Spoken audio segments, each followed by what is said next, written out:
الحمد لله نحمده ونستعينه ونستغفره ونعوذ بالله من شرور أنفسنا ومن سيئات أعمالنا من يهده الله فلا مضل له ومن يضلل فلا هادي له وأشهد أن لا إله إلا الله وحده لا شريك له وأشهد أن محمدًا عبده ورسوله أرسله بالحق بشيرًا ونذيرًا وداعيًا إلى الله بإذنه وسراجًا منيرًا أما بعد فإن خير الحديث كتاب الله وخير الهدي هدي محمد صلى الله عليه وسلم وشر الأمور محدثاتها وكل محدثة بدعة وكل بدعة ضلالة وكل ضلالة في النار أعوذ بالله من الشيطان الرجيم بسم الله الرحمن الرحيم والضحى والليل إذا سجى ما ودعك ربك وما قلى وللآخرة خير لك من الأولى ولسوف يعطيك ربك فترضى ألم يجدك يتيما فآوى ووجدك ضالا فأغنى ووجدك عائلا فأغنى فأما اليتيم فلا تقهر وأما السائل فلا تنهر وأما بنعمة ربك فحدث. عن سهل بن سعد رضي الله عنه قال قال رسول الله صلى الله عليه وسلم أنا وكافل اليتيم في الجنة أشار بالسبابة والوسطى وفرج بينه. সম্মানিত জুমা জামাতের মুসল্লিবৃন্দ, সর্বাগ্রে সেই মহান রব্বুল আলামিনের শুকরিয়া আদায় করি যার অশেষ অনুগ্রহে সুস্থ শরীরে জুমার সালাতের জন্য মসজিদে উপস্থিত হওয়ার সুযোগ পেয়েছি, তাই সকলেই বলি আলহামদুলিল্লাহ। অতঃপর দরুদ ও সালাম বর্ষিত হোক সর্বকালের সর্বশ্রেষ্ঠ মহামানব সৈয়দুল মুরসালিন খাতামুন নবিয়্যিন নবী মুহাম্মদুর রাসূলুল্লাহ সাল্লাল্লাহু আলাইহি ওয়াসাল্লাম। আমি আপনাদের সামনে কোরআন মাজিদের একটি সূরা দুহা এবং রাসূলুল্লাহ সাল্লাল্লাহু আলাইহি ওয়াসাল্লামের বাণীর মধ্যে একটি হাদিস পেশ করেছি। এর আলোকে আজকে আমার খুতবায় আলোচনার বিষয় এতিম প্রতিপালনের ফজিলত। উল্লেখিত বিষয়ের উপরে কোরআন, সুন্নাহ এবং বর্তমান প্রেক্ষাপটের আলোকে কিছু কথা বলে আলোচনার রীতি টানবো ইনশাআল্লাহ। আমা তাওফীকি ইল্লা বিল্লাহ আলাইহি তাওয়াক্কালতু ওয়া ইলাইহি উনীব। সম্মানিত মুসল্লিবৃন্দ, এতিম কাকে বলে? এতিমের সংজ্ঞা কি?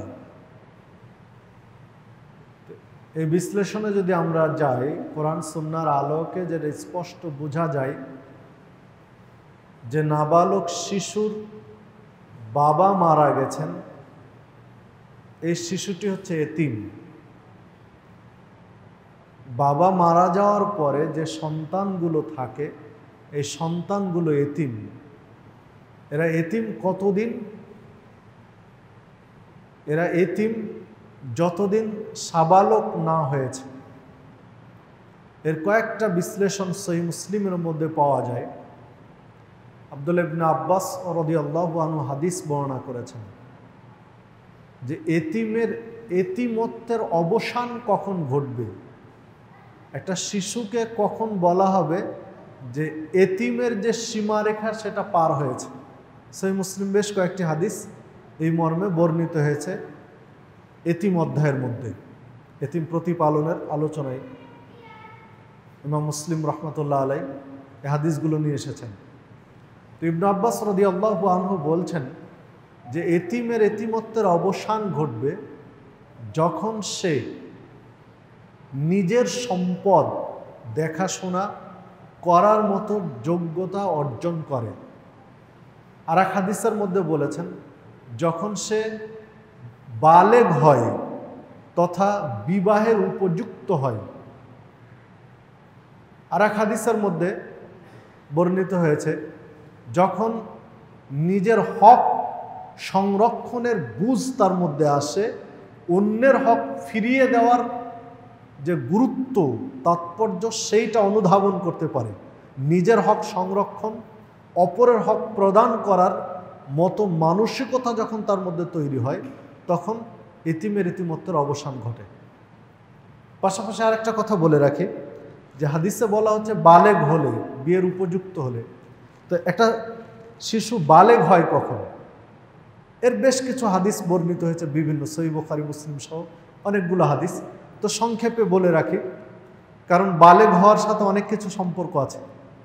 যেমন সালাতের ক্ষেত্রে একটা নির্দিষ্ট সীমারেখা বলা আছে। 7 বছর হলে সালাতের জন্য উৎসাহ দিবে, প্রেরণা যোগাবে। আর 10 বছর হলে বা 10 বছর পার হলে তখন সালাত পড়তে বাধ্য করবে। প্রয়োজনে যদি শাসন করতে হয় তো পিতা শাসন করবে। মোট কথা সালাত পড়তে বাধ্য করবে 10 বছর হলে। কিন্তু সিয়ামের ক্ষেত্রে এই ধরনের একদম স্পষ্ট নির্দেশনা নেই যে একজন শিশু কত বছর বয়স থেকে সিয়াম পালন করবে। তো সিয়ামের ক্ষেত্রে যেটা বোঝা যায়, যখন সে বালেগ হবে তখন থেকে সিয়াম পালন করবে। তাহলে একটা শিশু বালেগ হয় কখন? ছেলে হোক চাই মেয়ে হোক, কখন সে বালক হয়? তরুণ হোক চাই তরুণী হোক, কখন সে বালেগ হয় এইটা একটু বোঝা দরকার। তো বালেগ হওয়ার বেশ কিছু আলামতের কথা হাদিসে বর্ণিত হয়েছে। বিভিন্ন প্রেক্ষাপটে আল্লাহ রাসূল সাল্লাল্লাহু আলাইহি ওয়াসাল্লাম হাদিসগুলো বলেছেন। খোলাফায়ে রাশেদিন বিভিন্ন প্রেক্ষাপটে বালেগ কখন এই থিমগুলো তুলে ধরেছেন। তো যে কয়েকটি বিষয় ফুটে ওঠে তার মধ্যে একটি হলো যখন ছেলে অথবা মেয়েদের ইহতিলাম বলা হয় হাদিসে, তথা স্বপ্নদোষ হয়, তখন সে বালেগ হয়। আরেকটা দিক নির্দেশনা বলা হয়েছে যখন তাদের অবাঞ্ছিত লোমগুলো গজায় নাভির নিচে অথবা বগলের নিচে, এই অবাঞ্ছিত লোমগুলো বা গোঁফ দাড়ি এই যে বিভিন্ন জায়গায় লোমগুলো গজায়, তখন সে বালেগ হয়। আবার 15 বছরকেও বালেগের একটা সীমারেখা বলেছেন অনেক মুহাদ্দিস। এর পিছনে যৌক্তিক যে কারণগুলো দেখিয়েছেন। আল্লাহ রাসূল সাল্লাল্লাহু আলাইহি ওয়াসাল্লামের কাছে একজন ছোট্ট সাহাবী এসেছিলেন যুদ্ধের যাওয়ার পারমিশন নেওয়ার জন্য। যুদ্ধে যাবেন, কিন্তু যারা দায়িত্বশীল তারা কেউ তাকে নিতে চাচ্ছে না, ছোট্ট মনে করে, বাচ্চা বয়স ভেবে। তখন সরাসরি আল্লাহ রাসূল সাল্লাল্লাহু আলাইহি ওয়াসাল্লামের কাছে গিয়ে ওই ছোট্ট সাহাবী গিয়ে বলছেন, আল্লাহ রাসূল সাল্লাল্লাহু আলাইহি ওয়াসাল্লাম, আমি তো আপনাদের সাথে যুদ্ধে যেতে চাই, কিন্তু আমাকে কেউ নিতে চাচ্ছে না। তো আল্লাহ রাসূল সাল্লাল্লাহু আলাইহি ওয়াসাল্লাম বললেন, তোমার বয়স কত? দাঁড়াও দেখি তোমার বয়স কত। তো তুমি বলছেন তখন আমার বয়স 14 বছর। আমি বললাম আমার বয়স 14। আমার হাইট দেখলেন, দিয়ে বললেন না তুমি অনুমতি পাবে না, তুমি বাড়ি ফিরে যাও। পরবর্তী বছর আরেক যুদ্ধের সময় আমি আবার আবেদন করলাম যে আমি যুদ্ধে যেতে চাই। আল্লাহ রাসূল সাল্লাল্লাহু আলাইহি ওয়াসাল্লাম বলেন, কত বছর বয়স? বলেন 15। তো আমাকে অনুমতি দিলেন, যাও তুমি যুদ্ধে যেতে পারো। তো এই হাদিসকে সহিহ বুখারীর মধ্যে হাদিসটি বর্ণিত হয়েছে কিতাবুল মাগাজির ভিতরে। তো এই হাদিসকে অনেকেই বালেগ হওয়ার একটা দিক নির্দেশনা উল্লেখ করেছেন যে 15 বছর বয়সে একটা ছেলে হোক বা মেয়ে হোক বালেগ হয়, মানে এই রকম কাছাকাছি বয়সে। ঠিক ওমরে ফারুক রাদিয়াল্লাহু আনহু ইতিহাসে এক সবচেয়ে বিচক্ষণ সাধারণ মানুষের মধ্যে আল্লাহ রাসূল সাল্লাল্লাহু আলাইহি ওয়াসাল্লাম বা নবী রাসূলদের পরে বিচক্ষণ রাষ্ট্রনায়ক হিসাবে তাকে উল্লেখ করা হয়। ঐতিহাসিকগণ বা মুফাসসিরগণ উল্লেখ করেন বিচক্ষণ রাষ্ট্রনায়ক হিসাবে। তো তাঁর আমলে, তিনি তো অর্ধ পৃথিবীর খলিফা ছিলেন, তাঁর আমলে সরকারি কর্মচারী বা কর্মকর্তা নিয়োগের জন্য যে বয়সের সীমা শুরু করেছিলেন সেটা 15 বছর। যে 15 বছর প্লাস, 15 বছর থেকে 15 বছর উপরে যারা, তারা সরকারি কর্মচারী বা কর্মকর্তা হিসেবে নিয়োগ পাবেন। আর যারা 15 বছর মাইনাস, 15 নিচে, তারা সরকারি কর্মকর্তা কর্মচারী হিসেবে নিয়োগ পাবেন না। উমরে ফারুক রাদিয়াল্লাহু আনহু তার এই কথার পিছনে দলিল হিসাবে যেটা পেশ করেছিলেন সেটা ওই হাদিসকে, আল্লাহ রাসূল সাল্লাল্লাহু আলাইহি ওয়াসাল্লাম যুদ্ধের যে অনুমতির প্রসঙ্গ আসছে ওই হাদিসকে। তো এটাকেও অনেকে আলোচনায় নিয়ে এসেছেন যে বয়স বালেগ হওয়ার এটা একটা সময়।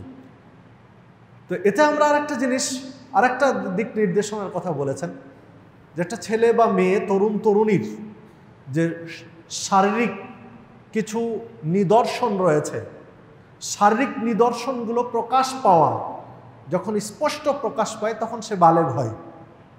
তো মোটামুটি 14-15 বছর বয়স হলে যে নিদর্শনগুলোর কথা হাদিসে বলা হচ্ছে, স্বপ্নদোষ বলেন বা অবাঞ্ছিত লোম গজানোর কথা বলেন, বা স্পষ্ট যে শারীরিক নিদর্শনগুলো রয়েছে সেগুলো স্পষ্ট হওয়া, মোটামুটি 14-15 বছরে কিন্তু এগুলো সবই প্রকাশ পায়। তাতে 14-15 বছর বয়স, এটাকে একটা বালেগের বুলুগিয়াত হাসিলের একটা স্থান বলা যেতে পারে, সীমারেখা বলা যেতে পারে। আরেকটা দিক নির্দেশনা আমরা অতীতের ইতিহাস থেকে খুঁজে পাই, সেইটি হলো কোরবানির সাথে যেটা সম্পৃক্ত। আল্লাহ রাব্বুল আলামিন ইব্রাহিম আলাইহিস সালামকে সন্তান কুরবানি করতে বলেছিলেন। তো ইব্রাহিম আলাইহিস সালাম সন্তানকে এসে বললেন, ইন্নী আরা ফিল মানাম আন্নী আযবাহুকা ফানদুর মাযা তারা, আমি স্বপ্নে দেখছি আমি তোমাকে কুরবানি করছি, জবেহ করছি, তুমি তোমার মতামত কি এ বিষয়ে? তো কুরবানি করতে তখন সন্তান বলেন, ইয়া আবাতি ফাল মা তুমার সাতাজিদুনি ইনশাআল্লাহু মিনাস সাবিরিন, আপনি যা স্বপ্নে দেখেছেন তা বাস্তবায়ন করুন, আমাকে ধৈর্যশীলদের অন্তর্ভুক্ত পাবেন। তো এই যে প্রেক্ষাপটটা, ইব্রাহিম আলাইহিস সালাম নিজ পুত্র ইসমাইল আলাইহিস সালামকে কুরবানির জন্য মিনা প্রান্তরে নিয়ে গেলেন। তো এই যে কুরবানি করলেন, এই আয়াতের তাফসির মুফাসসিরগণ যা করেছেন, যেমন তাফসির ইবনে কাসিরের মধ্যে ইমাদউদ্দিন ইবনে কাসির রাহমাতুল্লাহ আলাইহি, এরপরে তাফসিরে কুরতুবির মধ্যে, তাফসিরে ফাথুল কাদিরের মধ্যে তারা যে আলোচনা নিয়ে এসেছেন, তখন বলছেন যে মোটামুটি 14-15 বছর বয়স হবে ইসমাইল আলাইহিস সালামের। ওনারা এই বিশ্লেষণ ওখানে করেছেন। তোমার যখন সন্তান বালেগ হচ্ছে, পিতার সাথে কাঁধে কাঁধ মিলিয়ে সব কিছু করতে পারবে, মানে পিতার যেটাকে ডান হাত বা দক্ষিণ হস্ত বলা হয়, কারণ পিতা তো মুরব্বী, 90 বছর প্লাস পিতার বয়স। তো একজন মুরব্বী মানুষের জন্য সবচেয়ে গুরুত্বপূর্ণ একজন সহযোগী হচ্ছে সন্তান, বালেগ হয়েছে, মানে পিতার নির্ভরশীল যার উপরে হবে। তখন আল্লাহ বলছেন, যখন খুবই প্রয়োজন এই সন্তানের, তখন বলছেন তুমি কুরবানি করো, মানে একদম কলিজা ছিঁড়ে ত্যাগ স্বীকার করো, তোমার প্রয়োজনটা তুমি হারিয়ে দাও। এই চিত্র ওখানে তুলে ধরেছেন। মানে বিভিন্ন দিক দিয়ে 14-15 বছর বা এই সিস্টেমগুলোই বলা যায় যে বালেগ হওয়ার একটা সীমারেখা। তো যে কথা বলছিলাম, পিতা হারানোর পর থেকে বালেগ হওয়া পর্যন্ত এই সীমারেখাটা হচ্ছে একটা শিশুর, একটা সন্তানের জন্য এতিম। তো এতিমদের প্রতি সদাচরণ করতে হবে, এতিমদের প্রতি বিনয়ী হতে হবে, এতিমদের সাথে সর্বোত্তম আচরণ করতে হবে, ব্যবহার করতে হবে। এইটা আল্লাহ রাব্বুল আলামিন কোরআন মাজিদে বিভিন্নভাবে, কখনো বিভিন্ন স্মৃতিচারণ করে, কখনো ধমক দিয়ে, কখনো শাসিয়ে, বিভিন্নভাবে আল্লাহ রাব্বুল আলামিন তার বান্দাদেরকে নসিহত করেছেন। এমনকি রাসূল মুহাম্মদ সাল্লাল্লাহু আলাইহি ওয়াসাল্লামকেও আল্লাহ রাব্বুল আলামিন এই বিষয়গুলোর বিষয়ে কঠিনভাবে হুঁশিয়ার করেছেন, সাবধান বাণী উচ্চারণ করেছেন। যেমন আল্লাহ রাব্বুল আলামিন নবী মুহাম্মদ সাল্লাল্লাহু আলাইহি ওয়াসাল্লামকে বলছেন, আলাম ইয়াজিদকা ইয়াতীমান ফাআওয়া। আপনাকে কি আল্লাহ রাব্বুল আলামিন এতিম রূপে পাননি? আল্লাহ বলছেন তার নবীকে, আল্লাহ তার নবীকে বলছেন, আলাম ইয়াজিদকা ইয়াতীমান ফাআওয়া। আপনাকে কি এতিম হিসাবে আল্লাহ পাননি? আপনাকে তো এতিম হিসাবে পেয়েছেন, আশ্রয়হীন পেয়েছেন। ফাআওয়া, অতঃপর আপনাকে আল্লাহ আশ্রয় দান করেছেন। বাবা নেই, মা নেই, দাদা নেই, একদম এতিম নিঃস্ব অবস্থা আল্লাহ পেয়েছেন, আপনাকে আল্লাহ আশ্রয় দান করেছেন। ওয়াদাদাকা ওয়াজাদাকা দাল্লান ফাহাদা। আল্লাহ আপনাকে পেয়েছেন পথ হারা, অতঃপর আপনাকে আল্লাহ পথ দেখিয়েছেন, হেদায়েত দিয়েছেন। ওয়াজাদাকা আইলান ফাআগনা। আল্লাহ আপনাকে নিঃস্ব অবস্থায় পেয়েছেন, কিন্তু আল্লাহ অভাব মুক্ত করেছেন আল্লাহ আপনাকে। এরপর আল্লাহ রাব্বুল আলামিন বলছেন, ফাআম্মাল ইয়াতীমা ফালা তাকহার। যেহেতু আল্লাহ এত রহমত করেছেন আপনার উপরে, আপনাকে পেয়েছেন এতিম রূপে, আশ্রয় দিয়েছেন, পেয়েছিলেন পথহারা, পথ দেখিয়েছেন, নিঃস্ব পেয়েছেন, অভাব মুক্ত করেছেন, বিধায় ফাআম্মাল ইয়াতীমা ফালা তাকহার। আপনি এতিমদের উপরে কঠোর হবেন না। আল্লাহ তার নবীকে বলছেন যে আপনি এতিমদের উপরে কঠোরতা আরোপ করবেন না। নবীকে বলার অর্থ হলো তার উম্মাতকেও এই বিষয়ে নসিহত করা। তো তার নবীকে আল্লাহ এই নসিহত করলেন, মানে পুরো উম্মাতকেও একই নসিহত করলেন যে অতএব এতিমদের প্রতি কখনো কঠোর হবেন না। ওয়া আম্মা সাইলা ফালা তানহার। আর যারা সওয়ালকারী, যারা সওয়াল করেন, ভিক্ষুক, যাচা করেন, মানুষের কাছে হাত পাতেন, তাদেরকে আপনি ধমক দিবেন না।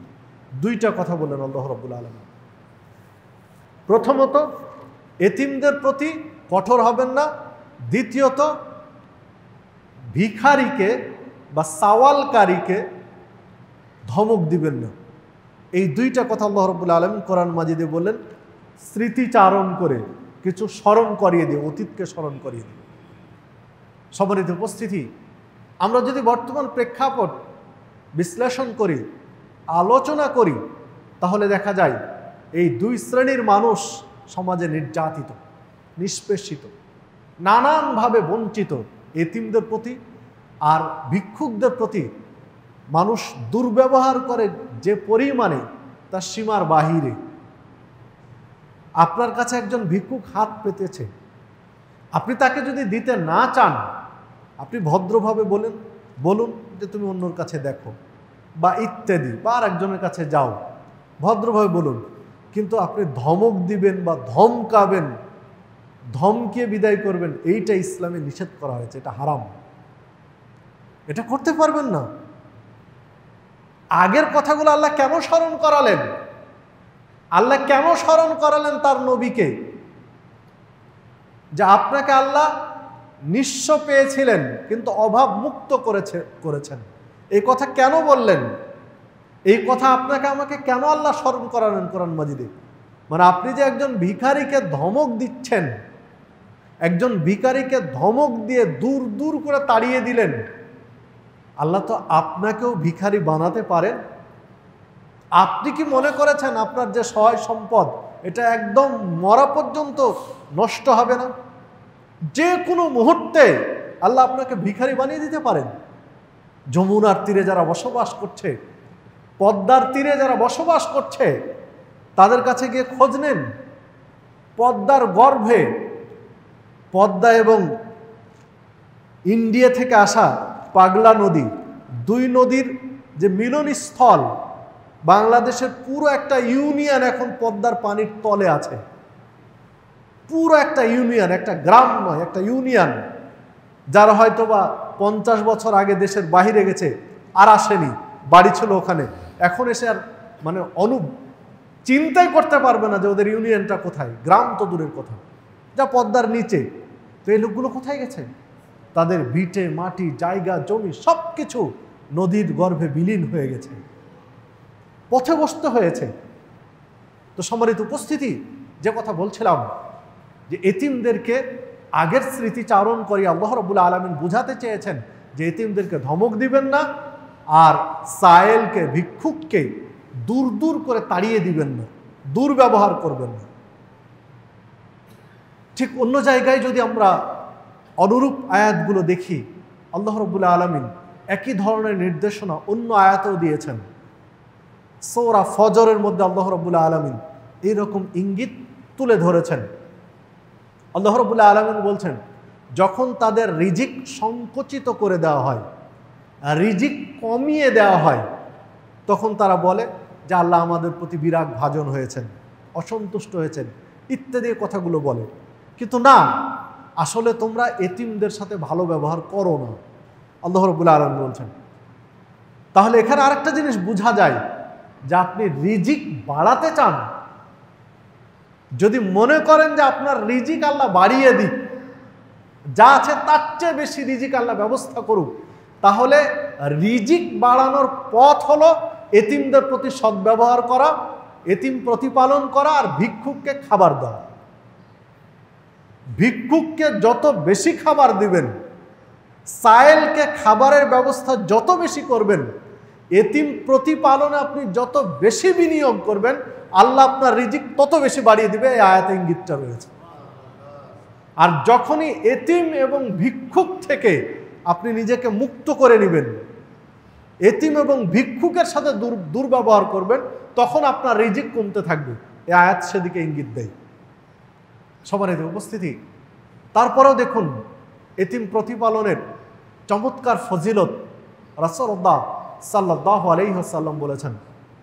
সাহাল ইবনে সাদ রাদিয়াল্লাহু আনহু বলছেন, রাসূলুল্লাহ সাল্লাল্লাহু আলাইহি ওয়াসাল্লাম বলেছেন, আনা ওয়া কাফিলুল ইয়াতীম ফিল জান্নাহ, আমি এবং এতিমের প্রতিপালক, এতিমকে যে লালন পালন করে, আমি এবং এতিমের লালন পালনকারী বা এতিমের দেখাশোনাকারী বা এতিমের প্রতিপালনকারী, আমরা দুইজন ফিল জান্নাহ, জান্নাতে থাকব। হাকাদা বলে বিসাবাবা ওয়াল ওয়াসতা, এই দুইটা আঙ্গুলকে খাড়া করলেন সাহাবীদের মাঝে এবং দুইটার মধ্যে সামান্য একটু ফাঁক রাখলেন, যে আমি আর এতিমের দেখাশোনাকারী ব্যক্তি জান্নাতে এইভাবে থাকবো। এই দুইটা আঙ্গুল দেখে বুঝাতে চাইলেন। আল্লাহ রাসূল সাল্লাল্লাহু আলাইহি ওয়াসাল্লামের সাথে দুই আঙ্গুল যেমন পাশাপাশি থাকে, দুই আঙ্গুল কিন্তু আলাদা করার কোনো সুযোগ নেই। এইভাবে আল্লাহ রাসূল সাল্লাল্লাহু আলাইহি ওয়াসাল্লাম একটা, এই দুইটা বন্ধ করে এইভাবে দেখাতে পারতেন, কিন্তু তা দেখেন না, দেখেছেন এই দুইটা আঙ্গুলকে দূরত্ব তৈরি করবেন কোনোভাবে সম্ভব নয়। কিভাবে করবেন? করতে গেলে আঙ্গুল পুরো ছিন্ন করে কেটে ফেলে দূর করতে হবে। যদি এই দুইটা আঙ্গুলের মধ্যে দূরত্ব, হ্যাঁ ফাঁক সামান্য রেখেছিলেন, এটা এতটুকু করা যাবে, কিন্তু তার চেয়ে বেশি করবেন সম্ভব নয়। এই দুইটা আঙ্গুলের মধ্যে এর চেয়ে বেশি দূরত্ব তৈরি করা যাবে না, যতই চেষ্টা করুন। করতে হলে পুরো আঙ্গুল কেটে ফেলতে হবে, মানে পুরো সিস্টেম লস। তো সিস্টেম লস করে তো কোনো জিনিস বুঝাবে না ইসলাম। তো দুইটা আঙ্গুল যেমন কোনোভাবে বিচ্ছিন্ন করা যায় না, ঠিক ওই ব্যক্তি আর আমি জান্নাতে থাকবো কেউ বিচ্ছিন্ন করতে পারবে না। যে হাদিস সহিহ বুখারীর 5304 নম্বর হাদিস। তো রাসূলুল্লাহ সাল্লাল্লাহু আলাইহি ওয়াসাল্লামের সাথে পাশাপাশি দুই আঙ্গুলের মতো যদি থাকার বাসনা কারোর মধ্যে থাকে, তাহলে এতিম লালন পালন করতে হবে, এতিম দেখাশোনা করতে হবে, এতিমের প্রতিপালন করতে হবে। নিশ্চিত রাসূল সাল্লাল্লাহু আলাইহি ওয়াসাল্লামের সাথে এই দুই আঙ্গুলের মতো কাছাকাছি থাকার সুযোগ পাওয়া যাবে। অনেক আমল রয়েছে যে আমলগুলোতে নিশ্চিত জান্নাত হয়, লাভ করা যায়। যেমন এক হাদিসে আল্লাহ রাসূল সাল্লাল্লাহু আলাইহি ওয়াসাল্লাম বলেছেন, কোনো ব্যক্তির যদি 2 রাকাত সালাত কবুল হয়ে যায় তাহলে ওই ব্যক্তিকে জান্নাত থেকে কেউ বিরত রাখতে পারবে না, মানে জান্নাতে যাবেই যদি 2 রাকাত সালাত কবুল হয়ে যায়। আবার এক হাদিসে 2 সিজদার কথা বলা আছে, 2টি সিজদা যদি কারো কবুল হয়ে যায় তাহলে ওই ব্যক্তি নিশ্চিত জান্নাতে যাবে। আবার বলা আছে যদি সুন্দরভাবে ওযু করে ওযুর দোয়া পাঠ করে তাহলে ওই ব্যক্তির জন্য জান্নাতের 8টা দরজা খুলে দেওয়া হবে। আবার হাদিসে বলা আছে যদি সালাতের পরে, ফরজ সালাতের পরে আয়াতুল কুরসি পাঠ করে নিয়মিত, তাহলে মৃত্যু ওই ব্যক্তিকে জান্নাত থেকে কেউ ঠেকাতে পারবে না মৃত্যু ছাড়া। এইভাবে অনেক ফজিলতের কথা বলা আছে। তো যে কোনো একটা যদি আমি ধরি, ধরুন হজ্জের বিষয় বলা হয়েছে, আল হাজ্জুল মাবরুর লাইসা লাহু জাযা ইল্লাল জান্নাহ, কবুল হজ্জের জন্য কোনো নেকি লেখা হয় না। যার হজ কবুল হয়ে যায় তার জন্য লাইসা লাহু জাযা, কোনো প্রতিদান লেখা হয় না, কোনো নেকি লেখা হয় না জান্নাত ব্যতীত। অনেক আমল করেছেন, সালাত, সিয়াম, হজ, যাকাত, তাসবিহ, তাহলিল, অনেক আমল করছেন, নেকি লেখা হচ্ছে এত পরিমাণে এত পরিমাণে এত পরিমাণ, কিন্তু হজ কবুল হয়ে গেলে পরিমাণ নয়, লেখা হয় জান্নাত। সম্মানিত উপস্থিতি, আপনার হজ কবুল হয়ে গেছে, আপনার লেখা হলো জান্নাত, মানে আপনি জান্নাত পাবেন নিশ্চিত, কিন্তু রাসূলের সাথে থাকবেন তার নিশ্চয়তা নেই। হজ কবুল হয়ে গেছে, আপনি জান্নাত, নিশ্চিত জান্নাত, আপনার কোনো নেকি লেখা হয়নি, পরিমাণ নেই, সরাসরি লেখা আছে ফলাফল জান্নাত, আপনি জান্নাতে যাবেন, কিন্তু রাসূলের সাথে থাকবেন এর গ্যারান্টি নেই। আপনার আয়াতুল কুরসি পাঠ করেছেন, কেউ ঠেকাতে পারবে না, মরেছেন মানে জান্নাতে যাবেন, কিন্তু রাসূলের সাথে থাকবেন এর নিশ্চয়তা নেই। আপনার ওযুর পরের দোয়া বলেছেন, সে আমল আপনার কন্টিনিউ আছে, আপনার জন্য জান্নাতের 8টা দরজা খোলা, যে দরজা দিয়ে খুশি জান্নাতে প্রবেশ করবেন, কিন্তু রাসূলের সাথে থাকবেন এর নিশ্চয়তা নেই।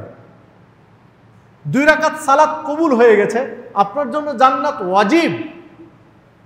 2 রাকাত সালাত যদি কারো কবুল হয়ে যায় তাহলে তার জান্নাত ওয়াজিব, কিন্তু রাসূলের সাথে থাকবেন এর নিশ্চয়তা নেই, হাদিসে বলা নেই। কিন্তু এতিমের লালন পালন করেন, আপনি এতিমের দেখাশোনা করেন, এতিমকে তার এতিমত্বের অবসান হওয়া পর্যন্ত দেখভাল করছেন, আপনি জান্নাতে তো যাবেন, কিন্তু রাসূলের সাথে থাকবেন তার নিশ্চয়তা আছে। আমি বুঝাতে পারলাম কিনা বিষয়টি আমি জানি না। মানে এতিমের দেখাশোনা করা, লালন পালন করার গুরুত্ব শরীয়ত দৃষ্টিতে কত বেশি, একটু খেয়াল করুন হাদিসগুলোর দিকে, তাহলে স্পষ্ট। কোরআন মাজিদের আয়াত আর হাদিসগুলো দেখুন। অপর একটি হাদিসে স্পষ্ট বোঝা যায় রাসূলুল্লাহ সাল্লাল্লাহু আলাইহি ওয়াসাল্লাম উল্লেখ করেছেন এতিম বা বিধবা বা অসহায় নিঃস্ব এদের প্রতিপালন করা, দেখাশোনা করার ফজিলত কত বেশি। আবু হুরায়রা রাদিয়াল্লাহু আনহু হাদিস বর্ণনা করেছেন, রাসূলুল্লাহ সাল্লাল্লাহু আলাইহি ওয়াসাল্লাম বলেছেন, আস-সাই আলাল আরমালা আল মিসকিন, বিধবা, এতিম, দুস্থ, সাইল, মিসকিন, ভিক্ষুক, এদের দেখাশোনা করা, প্রতিপালন করা, এদের খাবার, পোশাক, মৌলিক চাহিদাগুলো পূরণ করা, এটার ফজিলত হচ্ছে কাল জিহাদে ফি সাবিলিল্লাহ, আল্লাহর রাস্তায় জিহাদ করার অনুরূপ। একজন মুজাহিদ নিজের জীবনের তোয়াক্কা না করে, নিজের জীবনকে তুচ্ছ ভেবে যুদ্ধের মাঠে ঝাঁপিয়ে পড়েছে, যে কোনো মুহূর্তে তার জীবন চলে যেতে পারে, এই জীবন প্রদীপ যে কোনো মুহূর্তে নিভে যেতে পারে, যে কোনো মুহূর্তে শহীদ হয়ে যেতে পারে, জীবন বাজি রেখে আল্লাহ রাস্তায় জিহাদ করছেন, ওই ব্যক্তির আমল নামায় প্রতি মুহূর্তে যে নেকি লেখা হচ্ছে, অনুরূপ নেকি লেখা হয় বিধবা, এতিম, দুস্থ, অসহায় ব্যক্তিকে যারা দেখাশোনা করে তাদের আমল নামায়। এক, অথবা আরো 2টা অপশনের কথা বলেছেন, কাসিয়ামে নাহার ওয়া কিয়ামিল লাইল, অনুরূপভাবে দিনের বেলা সিয়াম রাখা আর রাত্রের বেলা তাহাজ্জুদের সালাত আদায়কারী ব্যক্তির নেকি তার আমলনামায় লিখে দেওয়া হয়।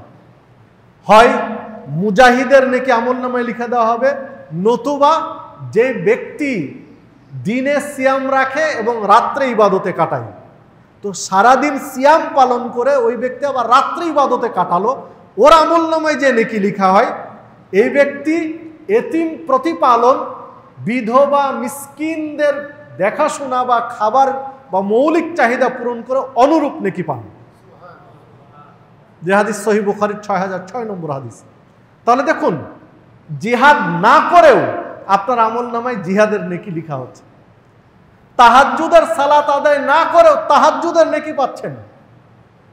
সিয়াম, নফল সিয়াম পালন না করেও নফল সিয়ামের নেকি পাচ্ছেন। সেই নেকি কোথায় পাওয়া যায়? এতিম, বিধবা, মিসকিন, অসহায়দের দেখাশোনার মাধ্যমে।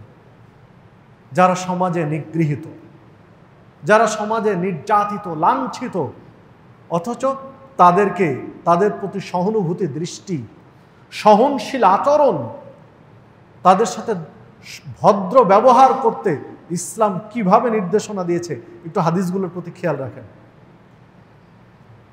একজন মিসকিন, দুইটি কন্যা সন্তান, এতিম বাচ্চাকে নিয়ে, এতিম দুইটা কন্যা সন্তানকে নিয়ে রাসূলুল্লাহ সাল্লাল্লাহু আলাইহি ওয়াসাল্লামের বাড়িতে এসেছেন কিছু ভিক্ষে চাওয়ার জন্য। আল্লাহ রাসূল সাল্লাল্লাহু আলাইহি ওয়াসাল্লাম বাড়িতে ছিলেন না, ছিলেন আয়েশা সিদ্দিকা রাদিয়াল্লাহু আনহা।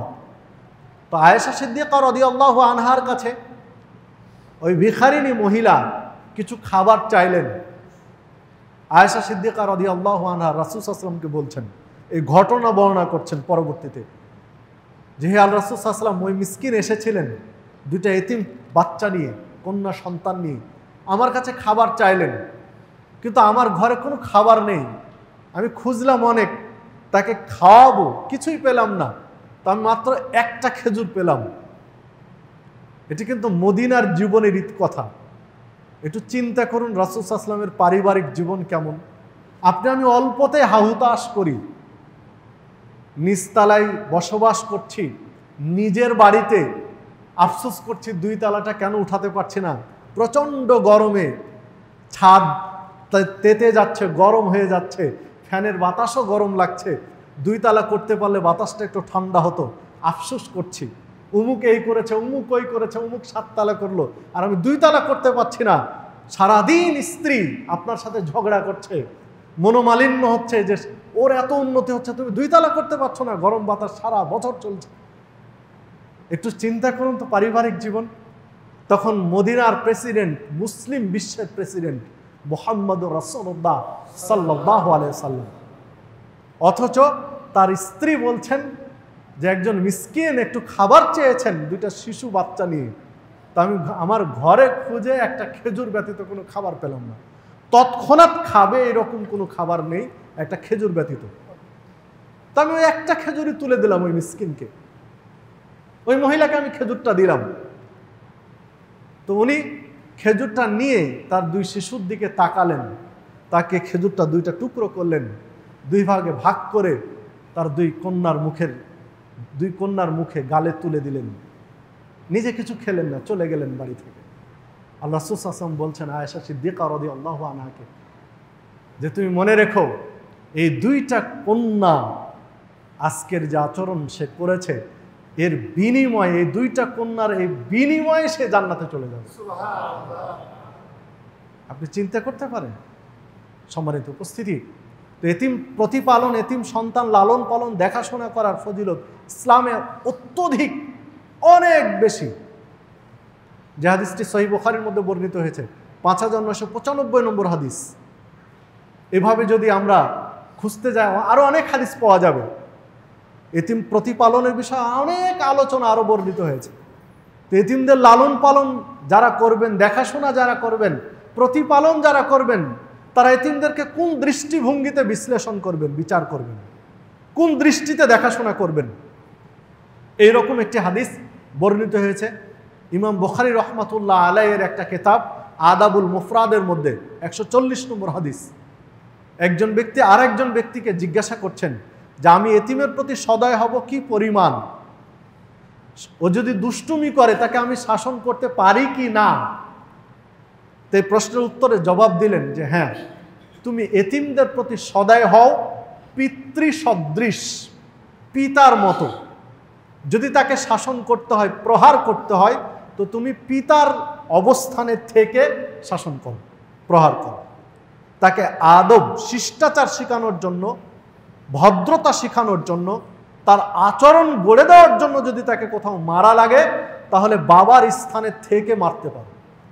তোমার নিজ সন্তানকে যেই মায়া মহব্বত রেখে তুমি শাসন করো, এতিমকে ওই মায়া মহব্বত রেখে তুমি শাসন করবে। আয়েশা সিদ্দিকা রাদিয়াল্লাহু আনহাকে এই প্রশ্ন করা হয়েছিল, তিনি একই জবাব দিয়েছিলেন, হ্যাঁ, এতিমকে শাসন করতে পারো, তাদিবান, শিষ্টাচার শেখানোর জন্য প্রহার করতে পারো, মারধর করতে পারো। কতটুকু? বাবার স্থানে থেকে যতটুকু ছেলেকে করতে পারো ততটুকু, তার চেয়ে বেশি না। নিজেকে বাবার স্থানে যদি, এতিম যারা দেখাশোনা করেন, বাবার স্থানে যদি নিজেকে বসিয়ে না শাসন করতে পারেন, তাহলে শাসন করার অধিকার তার নেই। নিজ সন্তানকে যে মহব্বত রেখে, যে ব্যালেন্স রেখে শাসন করে, এতিমকে ওই মহব্বত, ওই ব্যালেন্স রেখে শাসন করতে হবে। আদাবুল মুফরাদের মধ্যে আরেকটি হাদিস বর্ণিত হয়েছে, 138 নম্বর হাদিস আদাবুল মুফরাদের। সে হাদিসে বলা হয়েছে, কুন্না লিল ইয়াতীমে কাল আবির রহিম, এতিমের প্রতি তুমি সদয় হও যেন তার পিতা, তুমি পিতার মতো সদয় হও।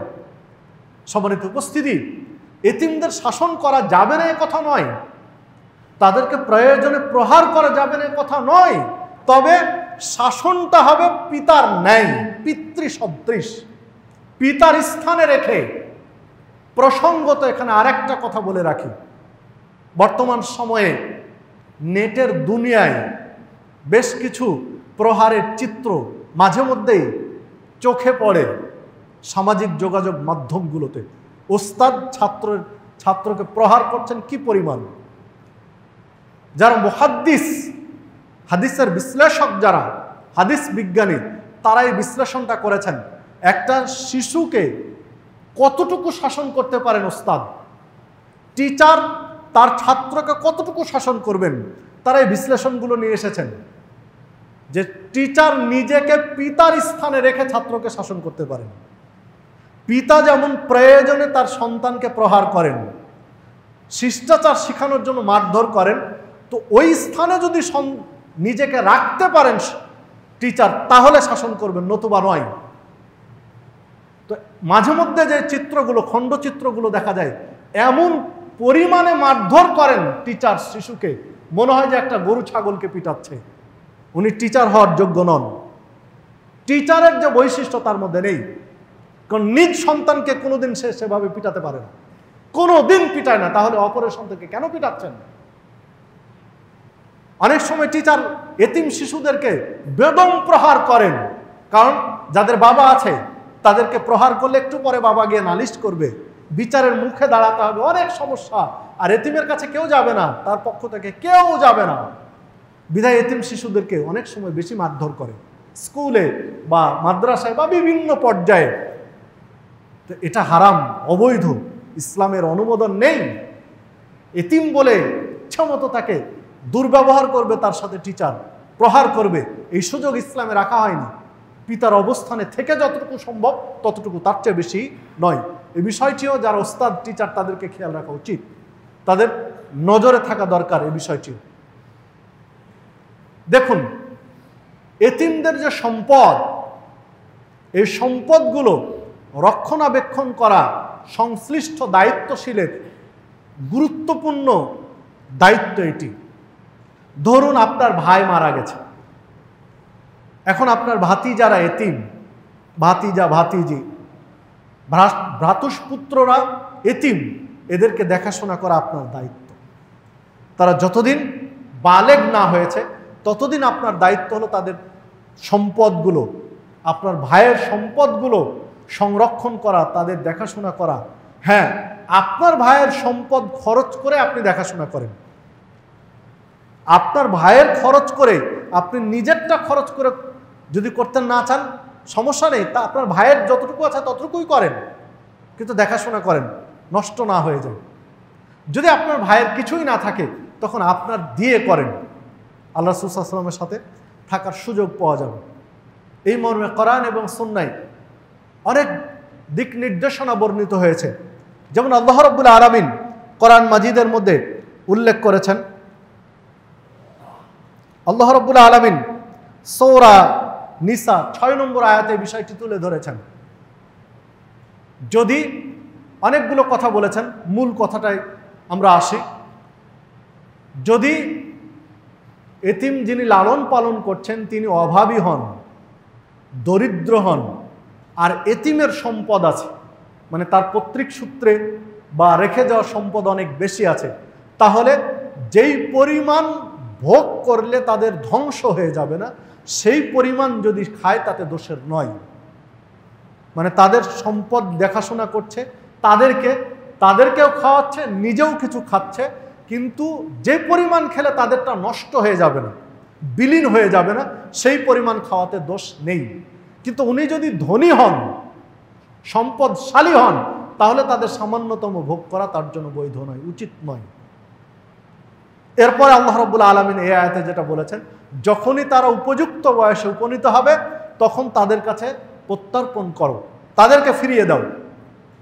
ধরুন আপনার ভাই বহু টাকা রেখে গেছেন, লক্ষ লক্ষ কোটি কোটি টাকা রেখে গেছেন, আপনি দেখাশোনা করছেন।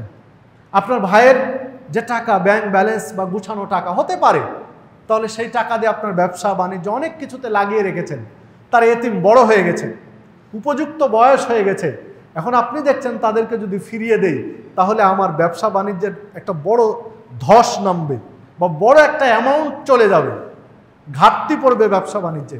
তখন তারা বালেগ হয়ে গেছে, তারপরও বছরের পর বছর আপনি চালাচ্ছেন, তাদেরকে দেখাশোনা করছেন, আপনি ওদেরকে বুঝাচ্ছেন যে তোমাদের কি লাগবে, যা প্রয়োজন তাই তো আমি দিচ্ছি, কিন্তু তোমরা কেন বলছো যে বাবার জিনিসগুলো আমাকে দেন? এটা কেন বলছো? কারণ সবই তো দিচ্ছি। তারাও ভয়ে কিছু বলছে না, যে তারা ছোট থেকেই দেখেছে যে বাবা মারা যাওয়ার পর থেকে আপনি দেখাশোনা করছেন।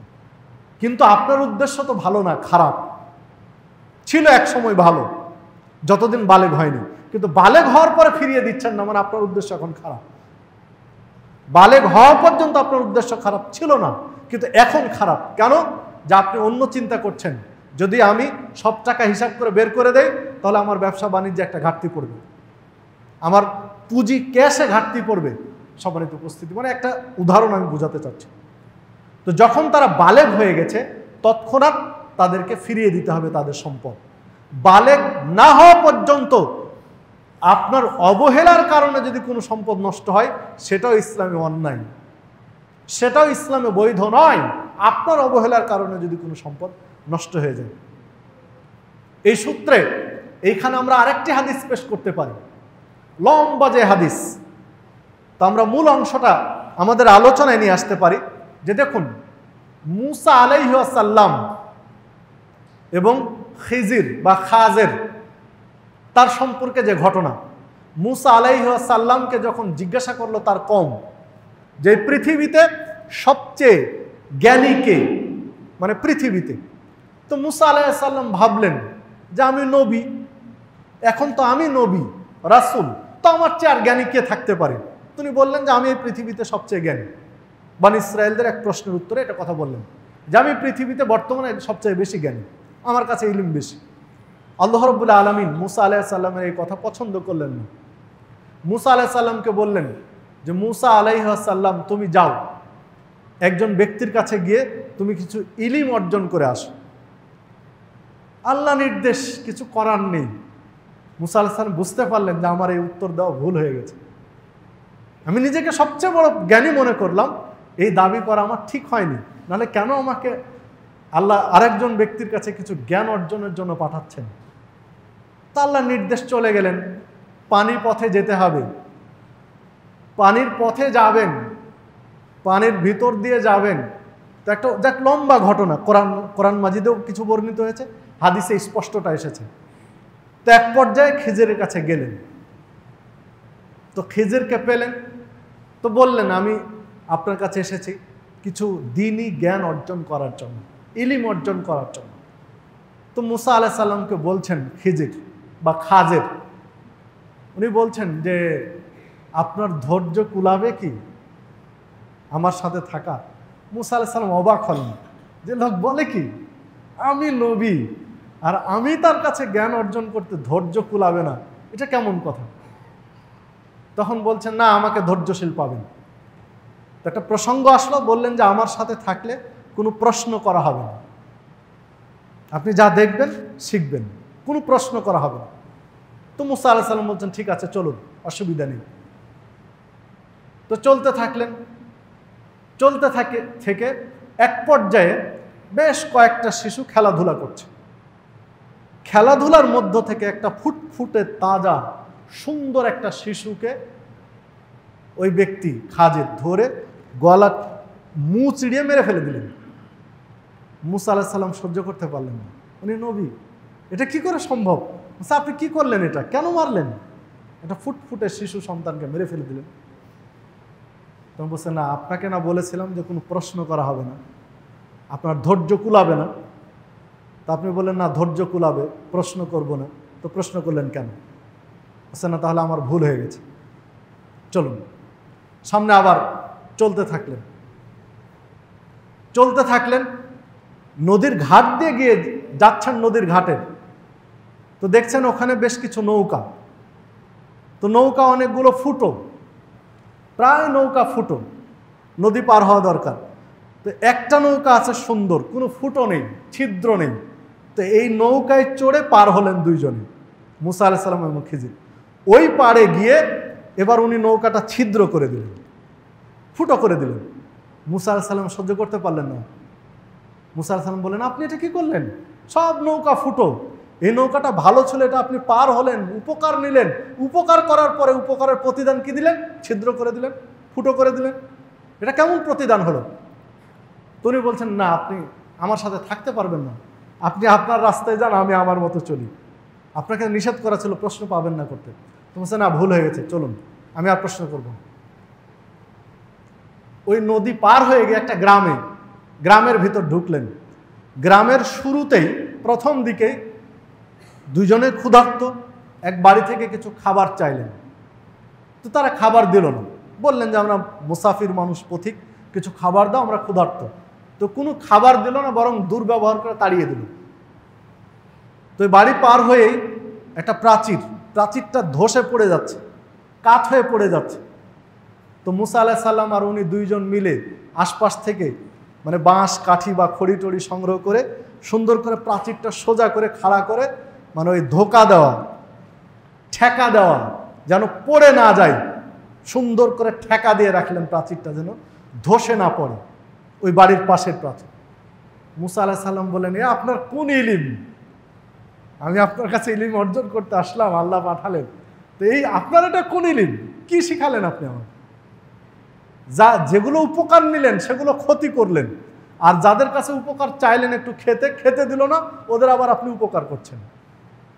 তখন উনি বলছেন যে আপনার ধৈর্য আমার সাথে কুলাবে না, আপনার সাথে যে চুক্তি ছিল প্রশ্ন করতে পাবেন না, আপনি 3 বার লঙ্ঘন করেছেন, বিধায় আপনি আমার সাথে থাকতে পাবেন না, আমার সাথে থাকার ধৈর্য আপনার নেই, আপনি আপনার মতো চলেন, আমি আমার মতো চললাম, তবে 3টি প্রশ্নের উত্তরটা দিয়ে যান, আমি তো বুঝলাম না।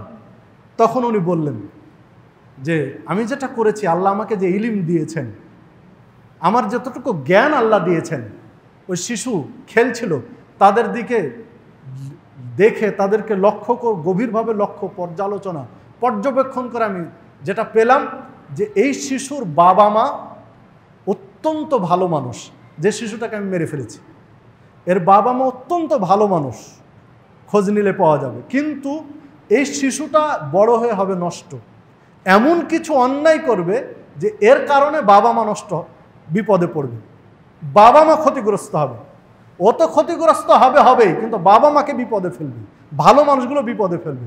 তো আমি বাচ্চাটা মেরে ফেলে দিলাম, ফল কি দাঁড়ালো? ও নষ্ট হতো, ও শেষ হয়ে গেল, বাবা মা ভালো সলিড থাকলো, আমি উপকার করলাম বাবা মার, ওরও উপকার করলাম, আর পরে ধ্বংস তো আমি আগে বিদায় করে দিলাম। আল্লাহ আমাকে যে জ্ঞান দিয়েছেন তাতে আমি বুঝতে পারলাম এটা। তো মুসা আলাইহিস সালাম বললেন যে ঠিক আছে। পরেরটা আপনি নৌকা ফুটো করে দিলেন কেন? তো উনি বলছেন যে এইখানে এমন কিছু জালেম লোক বাদশা রয়েছে, যে নৌকা ভালো পাবে ওরা একসময় আসবে এই ঘাটে, যে নৌকাগুলো ভালো পাবে এগুলো ওরা নিয়ে চলে যাবে, ভালো নৌকাগুলো নিয়ে যাবে, আর যেগুলো খারাপ ফাটা ফুটো এগুলো নিবে না, রেখে যাবে। তো যেই নৌকাটা পার হলাম, এই নৌকাটা একটা গরিব মানুষের, দরিদ্র মানুষের, এই নৌকাটাই তার অবলম্বন, জীবিকা উপার্জনের। তো এই নৌকার হয়তো বা এই লোক জানে না যে নৌকাটা ওর লোক আসে নিয়ে চলে যাবে পেলেই, এই লোকটার জানা নেই, কিন্তু এই জিনিসটা আমি জানি, আল্লাহ আমাকে এই জ্ঞান দিয়েছেন। তা আমি নৌকাটা ফুটো করে দিলাম। কিছুক্ষণ পরে বা কিছুদিন পরে বা কিছু সময় পরে ওই বাদশার লোকজন, জালিম বাদশার লোকজন আসবে, নৌকা দেখবে ফুটো, এই নৌকাটা নিবে না, ও আবার ছিদ্র তালি জোড়া দিয়ে আবার জীবিকা উপার্জন করবে, ও ক্ষতি থেকে বেঁচে গেল, তার জন্য আমি ফুটো করে দিয়েছি। আর এই যে প্রাচীর, ভাঙা প্রাচীর খেতে দিল না, অথচ ভাঙা প্রাচীর সোজা করলেন। তো বলছে আমি রাস্তা দিয়ে যাওয়ার সময় আমি দেখলাম এই প্রাচীরের ভিতরে, যে প্রাচীরটা দাঁড় করানো আছে মাটির প্রাচীর, এই প্রাচীরের ভিতরে গচ্ছিত সম্পদ আছে, লুকায়িত সম্পদ আছে। যে বাড়ি খেতে দিল না তার পরের প্রাচীর এটি, বাড়িটি ভেঙে গেছে কিন্তু প্রাচীরটা অক্ষত রয়েছে, আল্লাহ অক্ষত রেখেছেন প্রাচীরটা। এই বাড়ির যে লোক মালিক ছিল, লোক মারা গেছে, তার এতিম সন্তানরা আছে, ওই বাড়ির লোকজন একে দেখাশোনা করছে। তারা উপযুক্ত বয়সে এখনো পৌঁছায়নি, আরও কিছু সময় আছে তাদের বালেগ হতে, তাদের সম্পদ বুঝে নেওয়ার বয়স এখনো হয়নি। এখনই যদি প্রাচীরটা ভেঙে পড়ে যায় আর সম্পদগুলো আলগা হয়ে যায়, মানুষের চোখের সামনে চলে আসে, অন্যরা লুটপাট করে নেবে, ওরা বঞ্চিত হবে। কিন্তু এটা যদি আরও কিছুদিন থাকে এভাবে, ওরা আরেকটু বড় হয়ে ওঠে, তখন ভেঙে গেলে ওরা ওদের, যেহেতু বাড়িটা ওদের, ওর বাবার বাড়ি বিধায় এখানে গচ্ছিত সম্পদ তার বাবা রেখে দিয়েছিল, ওরা বুঝে নিতে পারবে, অন্য কেউ হস্তক্ষেপ করতে পারবে না, এই জন্য আমি সোজা করে দিলাম। মুসা আলাইহিস সালাম বুঝতে পারলেন যে আমি যে বলেছিলাম আমি সবচেয়ে জ্ঞানী, তা আমার চেয়ে আমি যেগুলো কিছুই বুঝিনি এর চেয়েও জ্ঞানী আছে, এটা আল্লাহ আমাকে শিখালেন। মুসা আলাইহিস সালাম বলছেন, সহিহ বুখারীর একটা ঘটনা, মুসা আলাইহিস সালামের অধ্যায়ের মধ্যে হাদিসটি পাওয়া যায়।